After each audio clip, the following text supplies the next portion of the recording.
Welcome to Season 2 of The Shift, Stories of Resistance and Resilience, a multi-platform conversation series produced and hosted by me, Mark Travis Rivera, the professional storyteller. I believe that stories have the power to change the world. Through honest conversations and powerful storytelling, we explore how people challenge systems, shift narratives, and transform culture, creating a more inclusive, just, and liberated world in our lives and in our work. Here on this podcast, you'll hear from changemakers, truth tellers, and community builders who are using their voices and their stories to move us forward. So if you believe in the power of storytelling to spark change, you're in the right place. Listen closely, take notes, recognize our shared humanity. This is The Shift.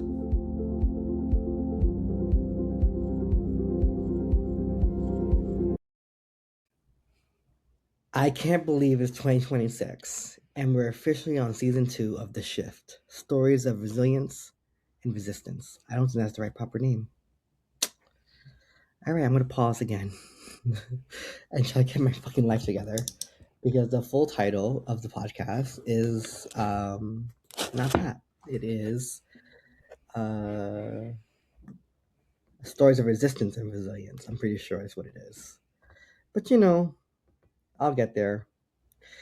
I will get there. I'm so sorry, Sydney. Pardon me, I have to double check the name of my own podcast. Yes, Stories of Resistance and Resilience. That's what I thought. Okay. Ta-da! All right, here we go. End scene. Jasmine, cut the first part out. Y'all, it is 2026, and we're kicking off Season 2 of The Shift, Stories of Resistance and Resilience. And just like I said last year, this podcast feels more resonant and more vital than ever before, given the current times we're living in the United States and around the world. And I'm so delighted to have my friend returning back to The Shift in this new multi-platform series format. My dear friend, my colleague, just one of the most brilliant people I know. Whenever I feel like I'm not enough or smart enough, I think of Sydney. I'm just like, what would Sydney tell me to do in this moment? And I'm reminded through our various conversations how smart I am, because he makes me smarter. And so I'm so excited to be introducing my dear friend and colleague, Sydney Baloue. He, him, his, girl, is a writer, producer, director, dancer, archivist, and journalist. He has been a member of the ballroom community for 13 years. He also served as co-executive producer on HBO Max's Legendary, seasons 1 and 2. In 2022, he was the first Black trans man in the Writers Guild of America, after writing for The Vanishing Half, HBO, and Tom Swift, CW. Sydney is the author of a history memoir tentatively titled and forthcoming, Undeniable, a history of voguing, ballroom, and how it changed my life and the world. Sydney received the Martin Duberman Award at the New York Public Library in 2022-2023, and he loves conducting oral histories with icons, legends, and pioneers of the ballroom scene. In 2019, Sydney made history as the first transgender man to win a voguing category at the biggest ball in New York City, the legendary The Latex Ball. When Sydney's not voguing, he's studying astrology or rooting for his favorite Premier League team, Arsenal Football Club, at his local pub. And he's my guest today on The Shift. Welcome, Sydney. Thank you. Such a pleasure to be here, Mark. I couldn't think of a better person to help bring me back to this world of podcasting than you, because you're just always a great time and always a great conversation. And I read so much in your bio, Sydney, and I have to ask you, who are you outside of the professional highlights I read in your bio? This is such an interesting question because as you could tell, I wear many hats. Who am I? I mean, I think I am a curious creature. I'm a truth seeker and a truth teller. That's kind of like really, I think that's at my core. I'm also I realize I'm a very much a family man. And by that, sorry, I mean like chosen family. That Hmm. community is really important to me. And I think, especially in the times that we're living in right now, um, that need for chosen family is, I think, like a really big one. Like, what we're seeing around the country and around the world are communities banding together, standing up for justice and for what's right. And that's always kind of been at the core of my mission as far as my work. Yeah. And I have to ask you this as a person of a trans experience, as a Black person, as a person who lives between many worlds, whether it's the ballroom scene, academia, Hollywood. What is your personal concept of resistance and resilience? And and what is this moment asking of you in terms of being resilient and resisting this moment? Mm, yeah, resistance and resilience. I mean, I think what I'm learning about, I'll actually answer the first one because with resilience, I think what I'm seeing is the strength of vulnerability. Mm, Um, and by that, I mean, like, I think we're in a time right now where people are seeing that this promise, especially of like neoliberalism, individualism, a lot that I think has been associated with what people see as the American dream, isn't real, and it's not sustainable, and that we're all connected, that we're all interconnected, and that there's more strength in numbers, that there's more strength in us coming together and seeing that we're more alike than we are different. mm. um which, in a way kind of feels like deja vu. I don't I don't know if you feel this way, Mark, but I just feel like that was like the whole message of like the Obama years of our like college years, was we were coming out of also a really dark time around, the Iraq invasion and Afghanistan, and it was like the economic disaster of 2008, 9. Yeah, it was just like such an awful time. And it was, the message again was about like, let's see how we're more alike than we are different. So I think, we're kind of returning to that in a way. Um, and then about resistance, I mean, yeah, as a trans person in this world where, I mean, it's so insane how deliberate the erasure is and the attack.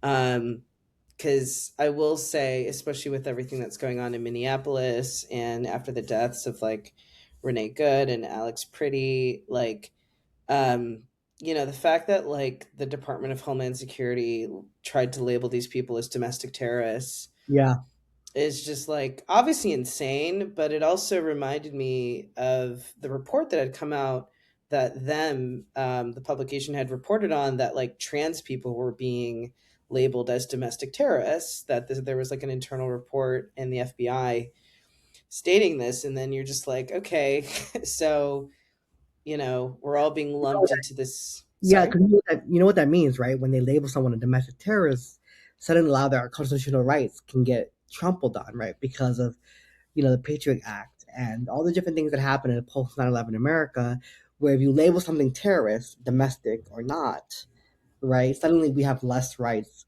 instantly, right? Of Suddenly course. we have Yeah. liberties to undermine our constitutional rights. And I think, to your point, I think you're right. I think we've digressed to such a point where we've forgotten the message of Obama, this message of hope and community, that we're more alike than different.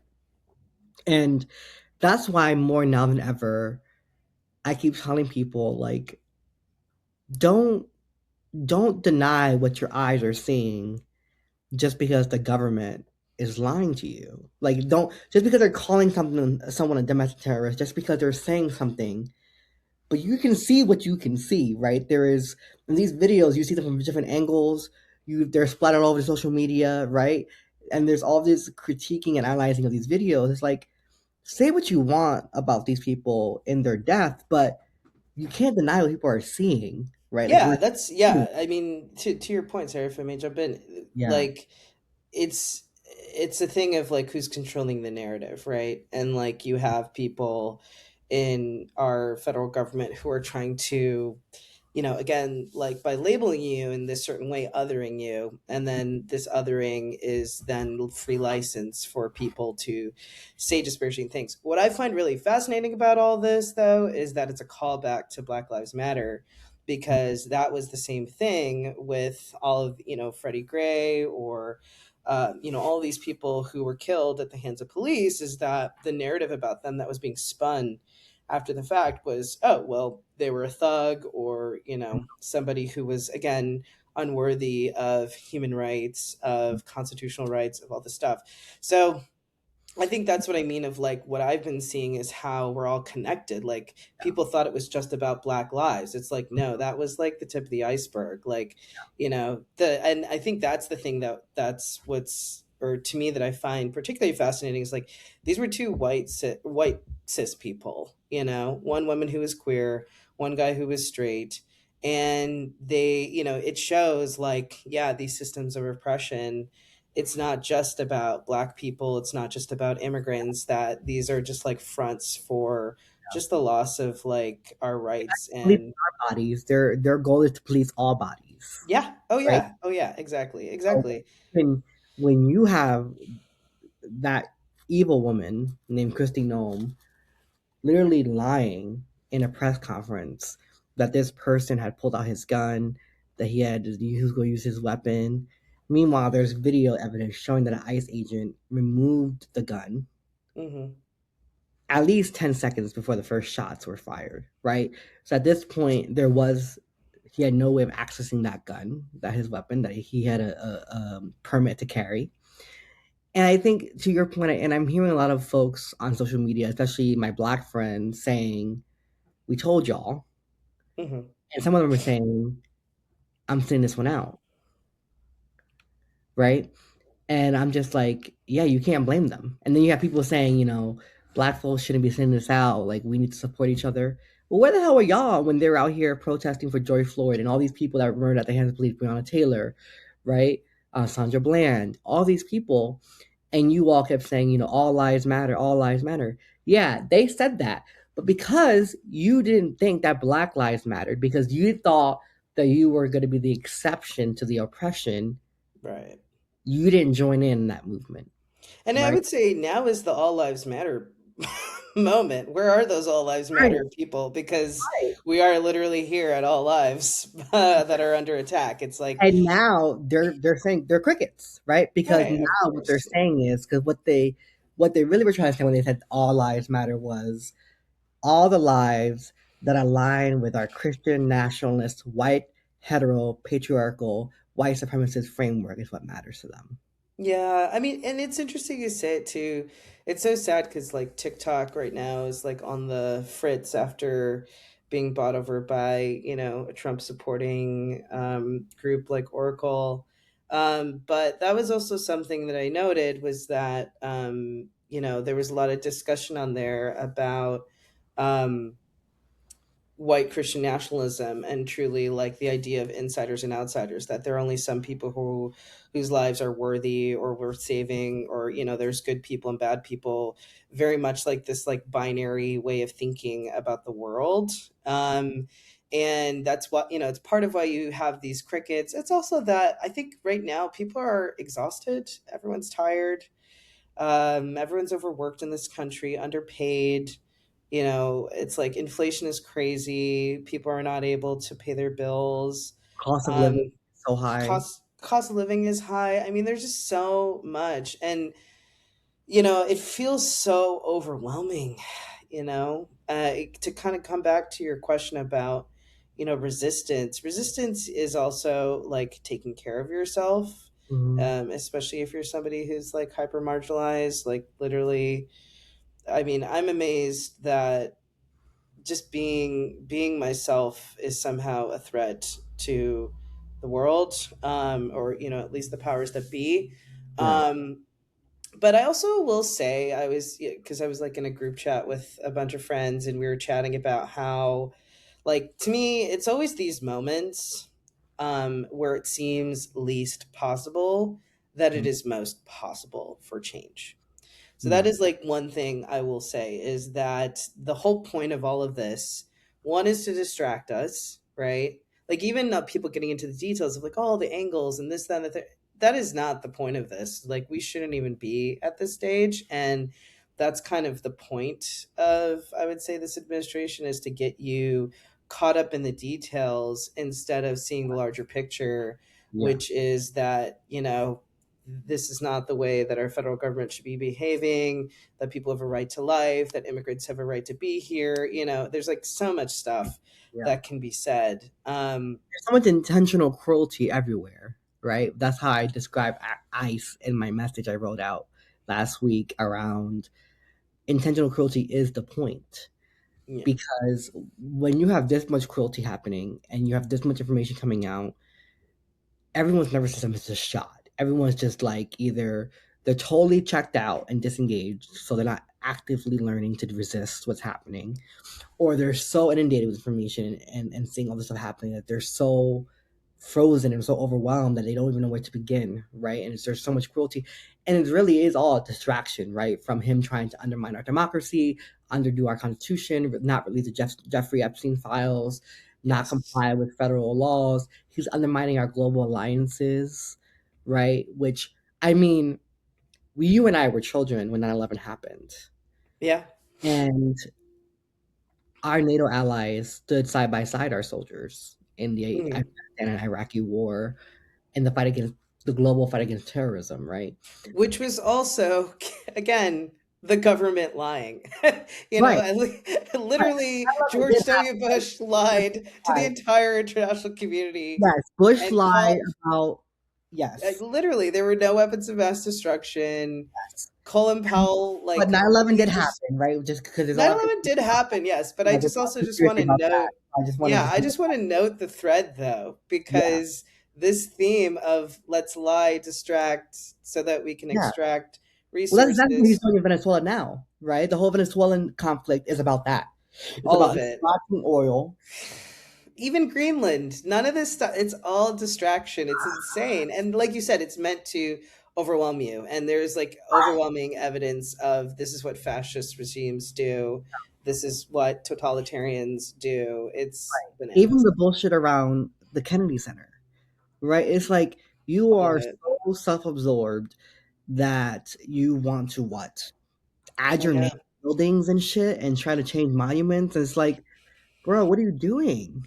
Right? Yeah, It's and but I mean, we know what they're doing. I think the thing is, it's just like the mask is off, and the charade, because that is the whole thing. that's the One most thing I surprising thing for me, to be honest with you, Sydney. This is the first time I'm saying this. I am surprised how brazen Trump 2.0 is compared to Trump 2 1.0.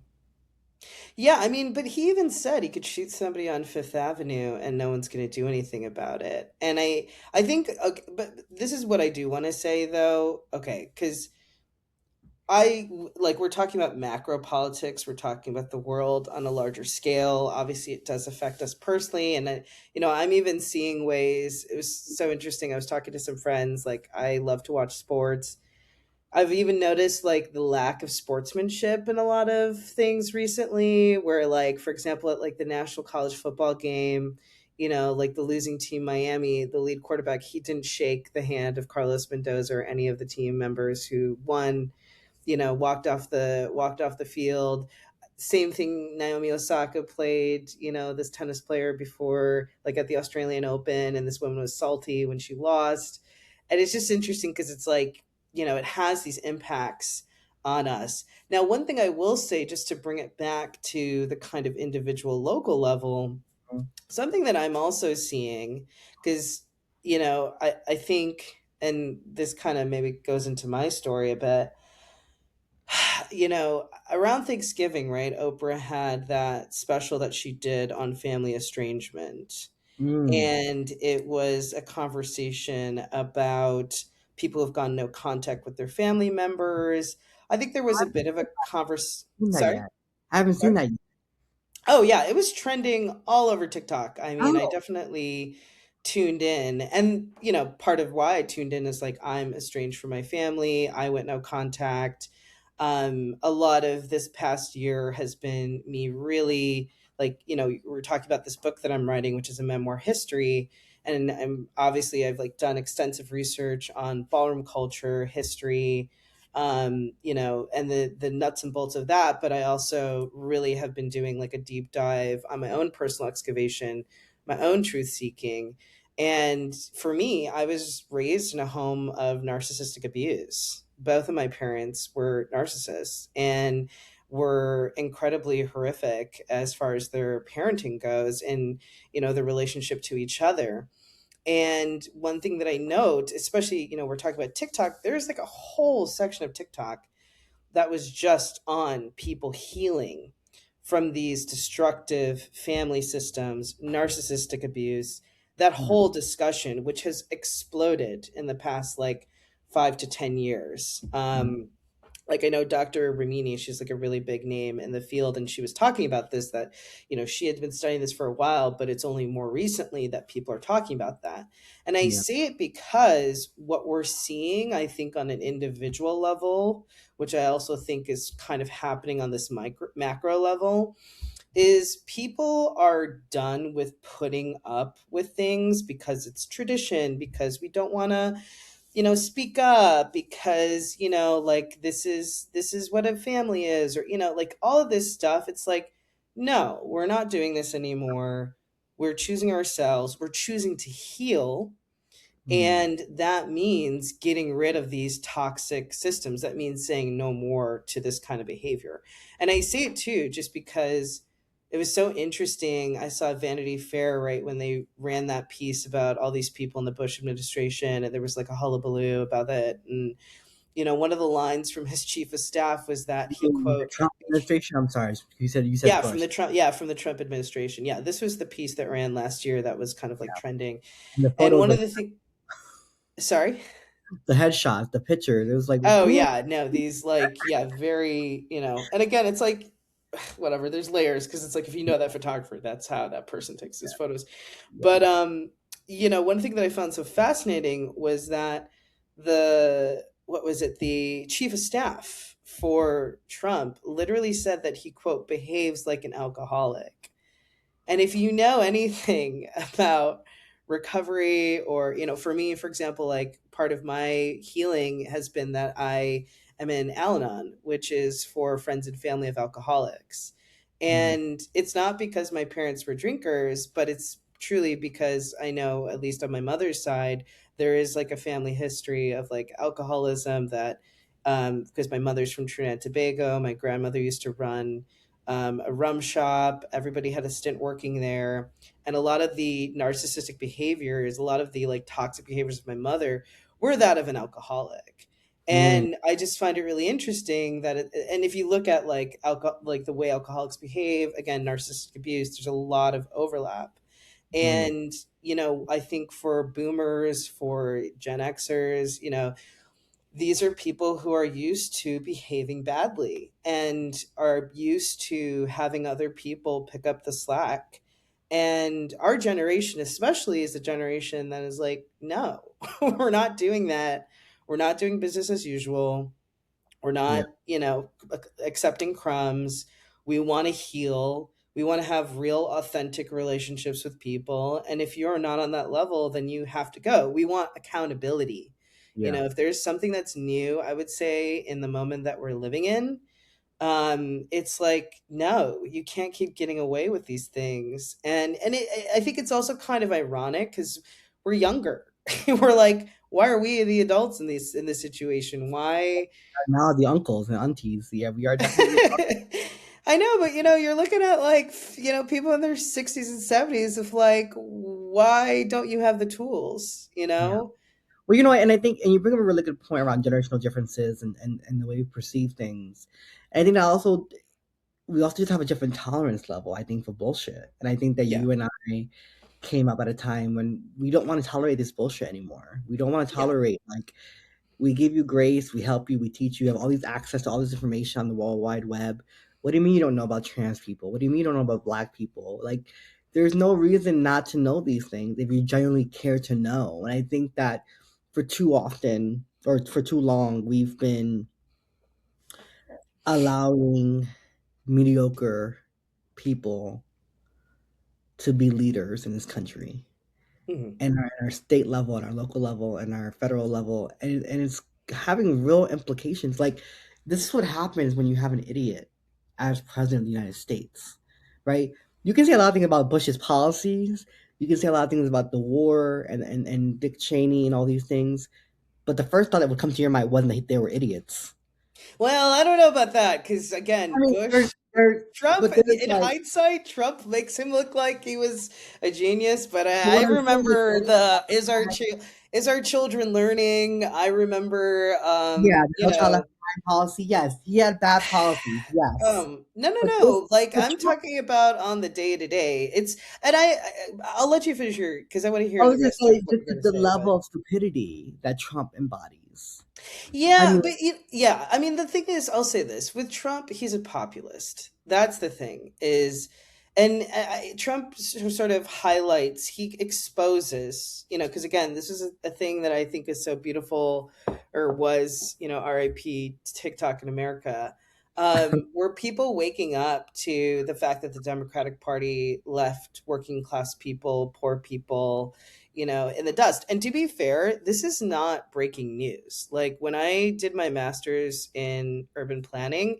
we talked about third wave politics, which is basically when under Bill Clinton, Tony Blair, the Labor Party in the 90s, there was a real turn away from poor people and advocating for them. And all the, everyone accepted neoliberalism as like the order of the day. And I think we're like a generation later seeing that, yeah, all of this stuff never benefited the majority of people, that trickle down economics is a hoax and was always a total, Ponzi scheme to make yeah, rich people richer. And, just Citizens United, like you could literally point to all of these things that have kind of like led to this moment that you have mega corporations as welfare queens looking for payouts, and that like that all of this stuff that was supposed to stimulate the economy or be good for it, it's like we're living in these boom bust cycles, and we're in another bust right now, and everyone's just like exhausted, so although one thing I will say, it was interesting because I was talking to a friend about this, where I was saying, like, one of the conversations that I wish people would have, that I'm like, and my friend was like, maybe you need to write about this. Like, literally, trickle down economics is the most bullshit economic theory ever. And it was a way to get people to not support social programs because the fear was this is going to people of color, to black people. That there is this mentality in America that, oh no, I don't want anybody getting an advantage over me. right. And again, this idea of me, me, me, me, me, me, me, instead of a collective understanding of a we, and a collective understanding of like the history of this country, and Mhm. that the betterment of one group is not, it's not some zero sum game.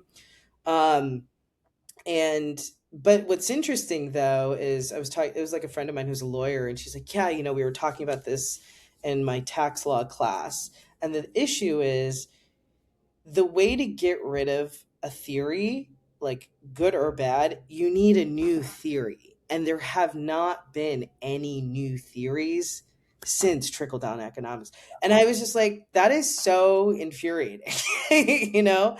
And I was saying, like, I don't even think you need that much, because I'll put it this way, especially since I'm a storyteller, like I'm a truth seeker, but my I've realized, like, throughout my life, as you read in my bio, I've worked in politics, I've worked in nonprofits, I obviously work in the commercial sector as a storyteller in Hollywood. I Academia, you worked in academia, you worked in In education. academia, yes. So Yeah. I've worked in all these different spaces, and What I realize the thing is, number one, especially in the United States, we are not a logic people. Like, we'll use logic to justify things, but we are a feeling people. And that has always been part of our history. Like, if you look back at literally whether it's like early America and, like all of these, different Protestant movements, Quakers, etc., it's always been about the feeling, being moved by God, right? That you're so moved that you have to speak, or, whether it's like tent revival or any African traditions, etc., it's always been about feeling.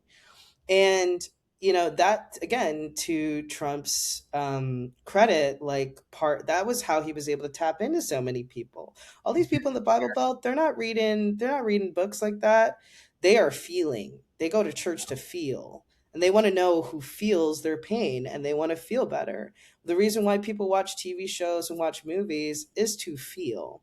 And I realize my role isn't getting Hold you on, to let's pause change there. the. Because that just gave me full body chills. This idea that people that we are a feeling nation, Yes. not a nation of logic per se. No, because, and let me expand on this. Let me Yeah, expand on this, Mark, wow. because I lived in Europe. Europe, they are technicians. They are technocrats. They are logical people. France is a kind of place where they elect people who they truly believe are objectively smarter than they are, better than they are. Their whole system, for better or for worse, is set up in a way to benefit elites, and they're okay with that because they're like, yeah, I don't want somebody who, is like me to be running the country, because you're running the country. Whereas we're the kind of place where, and this is like a cultural thing with the United States of America, is we have what's called the confidence gap with the rest of the world. Like, we're not better than the rest of the world. We just think we're better than the rest of the world, which is why we dominate in so many different industries and fields, and in sports and stuff like that. There's like so many things you can look into. And so, what I realized for me, my role as a storyteller in this country, I'm not getting you to change the way you think. I'm here to change the way you feel. Hmm. And that takes me to this next question because we're almost out of time. How have you learned to harness that power of storytelling and the power of your talents? How have you harnessed that in order to do that? Like, how did you get there? Yeah, I mean, one thing I'll say when I'm writing a script, if I'm coming from an authentic place, something that actually happened to me, and I convey that on the page, the person who reads it, once it gets filmed in the editing booth, etc., yeah, you will feel that because they're like, it's really me. Right. I think of the movie like Water for Chocolate. I don't know if you've ever seen that. Mm. It's like a movie from the 90s, and I believe it's based on Gabriel Garcia Bernal, or what's his name? I'm like blinking right now. Who did Marquez? But it uses a lot of like magical realism, and there's like a scene in the movie where this woman is crying and she's like making a meal, and her tears end up in the meal, and then like when people eat it, they like all start tearing up and getting really sad, and people are crying. So I say that to say, like, the way that you reach people, one is with a good story, an authentic story.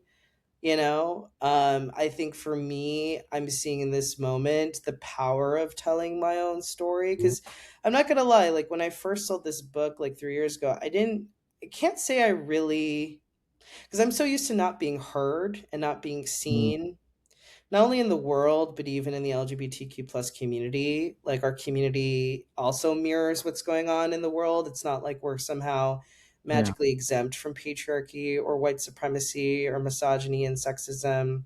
Mm. And when you're a trans man like me, I'm somebody who's kind of like caught in the kind of intersectional matrix of that, where I'm told as a trans man I don't have a right to speak up because trans women are the biggest victims who've ever lived. And instead of, no, our issues are intersectional, and we can all be at different nodal points of Yeah. the power hierarchy and matrix of this country and of the world.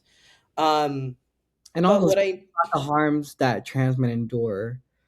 doesn't lessen or diminish the harm that Black trans women endure, right? And so I never understood that, and I don't speak about it publicly because although I date trans men, I am not a trans person, and so I don't have no.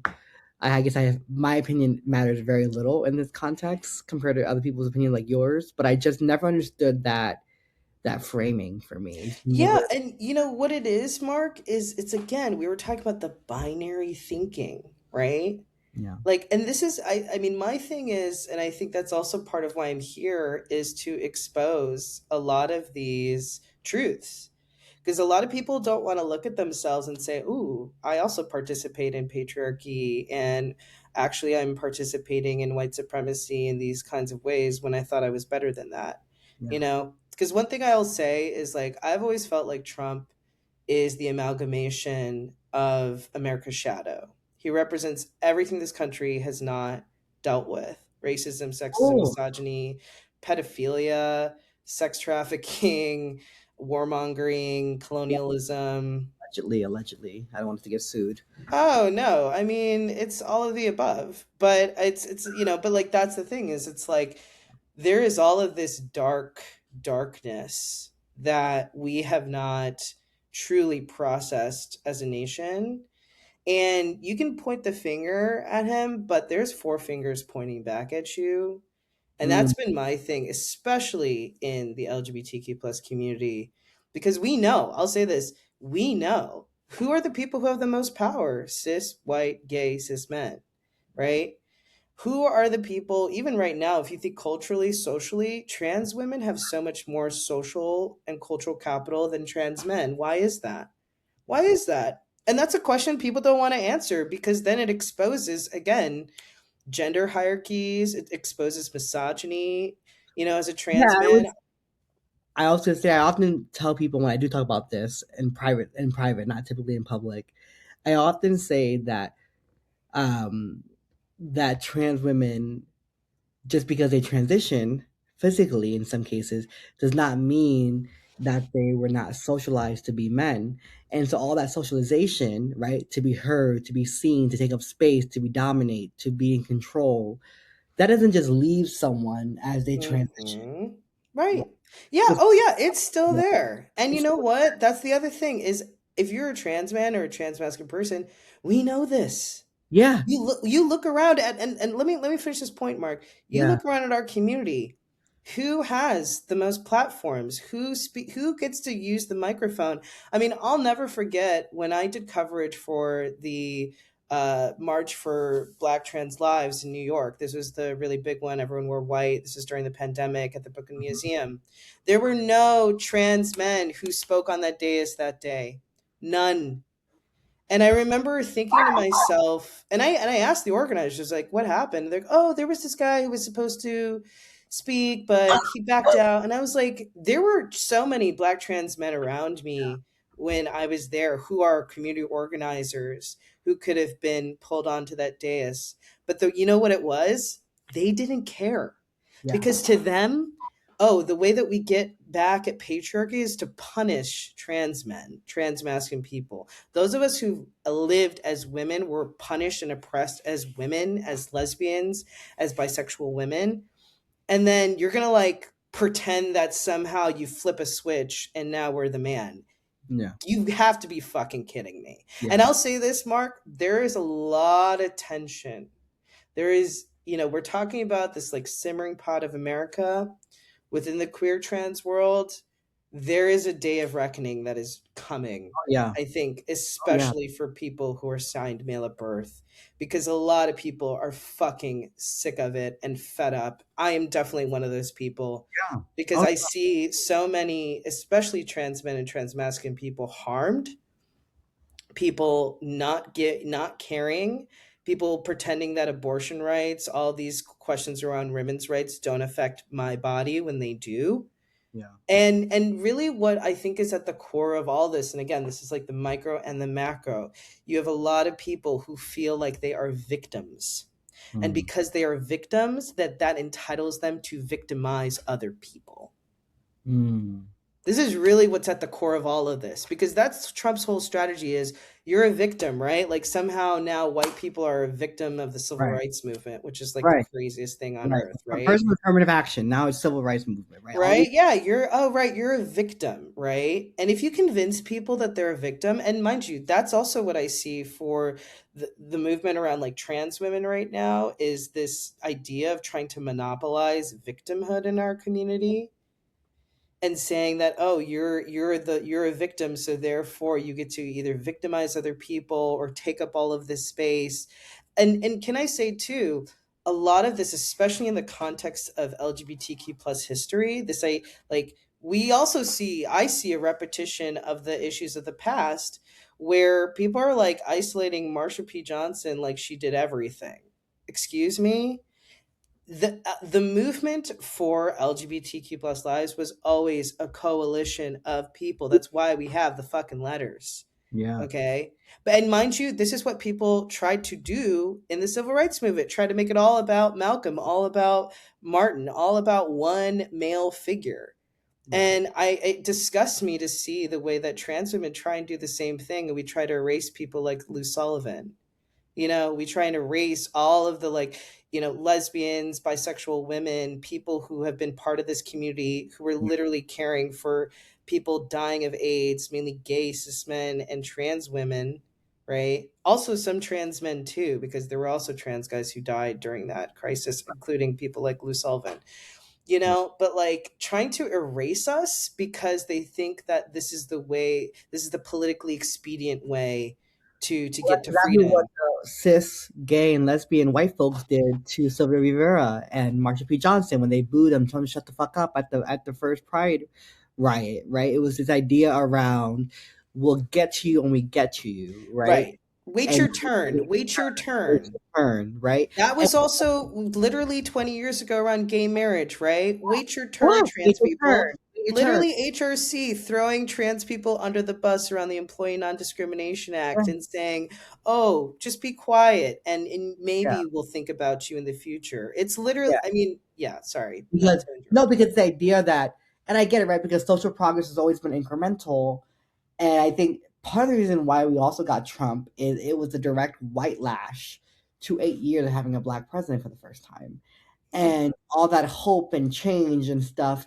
For some people, it happened too fast, right? For most of us who have endured years of oppression, it couldn't happen fast enough, right? But for those people who were not used to this idea, right, of having a black first family, of having these folks, you can really see how the way they saw the world or what they thought of the world and themselves in that world, they felt like they were being left behind, right? And all we were asking them to do is to change enough to meet the moment of where we are, right? Yes, yes. Well, and I would I love that you brought this up because this is a conversation I've had with different folks because what it's about is about power. It's Yeah, about power as it is and how it's perceived. and distributed. Because yeah, distributed, but also, you know, the thing is, we're all just looking for equality. We're not looking to dominate other people. We're not looking to oppress other people. We just want the same rights, the same, you know, right to life, liberty, dignity, etc. that everybody else is allegedly supposed to have, right? But if you are somebody who and this is part of like you know the clash of like white Christian nationalism that literally believes in hierarchy, that it's God, men, women, children, maybe black people at the bottom, you know, everybody else, that in the it literally disrupts their whole sense of self, because if your sense of self is predicated on that you're better than other people for just existing, or your race or your you know beliefs, then yeah it's going to be a shock to your system that actually no, you're the same, we're all the same, you know. And I bring it up too because one thing I think about a lot is that famous image of the Little Rock Nine Mm, going to school, right? And if you remember, the federal government had to bring in the National Guard to escort these children, literally children, to Yeah. just get a good education, right? And one of the things I think a lot about, because everyone's focused on the Little Rock Nine, the black students, but I think about that mob of white people around them who are hysterical, Yeah. okay? Because, and this is what I mean about emotions. We are a feeling nation, we are not a logical nation. I've often come back to that image because I think about it and I'm like, these kids just want a good education. They Yeah. have a right to be there. Why Yeah. would you be so emotional that a bunch of black kids just want a good education? They just want to go to your high school. They're not looking to take over your high school. They're not looking to kick you out. They Yeah. just want the same rights. Now, I've talked to a lot of friends about this, and what it comes down to, again, is you're shattering a white supremacist world, Yeah. right? Because then the entire apparatus, your grandparents, what they believed, thinking that your great great grandfathers were on the right side of the Civil War, like all of this stuff, all of these ideas of grandiosity and superiority Yeah. completely get obliterated. And that Yeah. was literally what, yes, Obama, the first family, absolutely obliterated was there's no way a black person could reach the highest, whatever seed in the land, and then it happened, and then it's like literally you have to say that he wasn't born here to try and like convince yourself, Right. right? You have to say all these things that are not true in Yeah. order to convince yourself of your own like messed up worldview, right? For Now sure. the thing is, I think to your point, as you're saying, like progress, it does take time. We have to see possibilities. One of the things that I'm really fascinated by is, there's this TV show, Heated Rivalry, I've which is really popular right now, heard right? Yeah. And about it, but I haven't watched it yet. it's really good. And one of the things that's so interesting about it is it's a little TV show, right? And mind you, this is what I say this because people always think that like political social change happens in these grandiose, massive waves. But Mm. it takes little tiny things like this because this show is based off of a novel series that did really well, written by a cis woman. And it's made up, right? It's about like these two hockey players who are in the closet, who are gay, and who form this relationship. One of them is Canadian, one of them is Russian. Literally, the show has made so many waves because it's a possibility model. Literally, a former player from the NHL came out. Well, yeah. Yeah. And why is that? Because you planted the seed of possibility Yeah. through storytelling, you know? And I say it because I want to encourage people that, to not think that they can't affect change because it can happen. It can happen in little stories, it can happen in these small moments. Even like, I see the way that certain TikTokers, just by again highlighting news that we don't see, it gets picked up and they get to be heard, Yeah. and I say it just so that people don't think like, oh my god, everything is so insurmountable. it No. is it is about the story that you're telling. Yeah. It's also about not being afraid, Yeah. and finding a way to get things made and get things done, Yeah. But I believe in the power of stories. I have developed a whole firm, a whole business model around storytelling and harnessing the power of stories to create a more inclusive world. Because I genuinely believe that it happens with one story, one changed mind, one changed heart at a time. And I think that that's why conversations like these are so important because it forces us to stop for a second and to recognize our shared humanity through these stories that become windows and doorways for us, right? A window or mirror, let's just say, window for you to be able to see a perspective you never knew about or never experienced, and a mirror so you can see yourself reflected back, right? Through the exactly. stories. And on the surface, you and I may not have a lot in common, right? And on the surface, but then you start to hear our story and you start to realize, wait, oh wait, they both have these stories about estrangement from family or difficult relationship with their mothers, or they both are queer, they both are gender expansive in different ways, right? And you start to realize all these different things that connect us and all the ways that we're not the same, right? Like I'm not as educated as you are in terms of degrees, attainment, and things of that nature. And I have not lived abroad the way you have, right? And I have not lived in multiple genders the way that you have, right? And so there's all these things that make us different, but there's a lot that brings us together. And I think that we live in a time right now when they want us to think that there is nothing that we have in common with our neighbors, or with the people being ripped away from their families, or from the people being shot on the street just for simply protesting a wannabe dictator. And as we wrap up this conversation, I want to let you all know that you have the power to share your story, a story, share the real story of what's happening in your communities, and believe what you see and question all that you read, because not everyone's harnessing the power of stories for good. And we have to make sure that we are able to distinguish between fact and fiction, and what's happening right now. Sydney, thank you so much for your time. Thank you for being a guest on The Shift.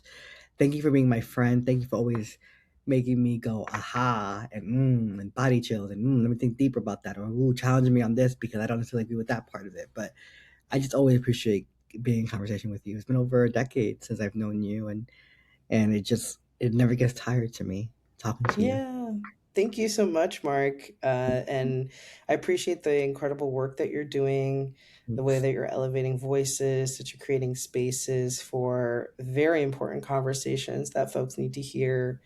You know, you are a true beacon in so many ways in all the fields Mhm. that you are in. You are seriously just a trailblazer. And I'm so grateful to be part of this conversation and this journey with you. Thank you. I love you, friend. Love you too.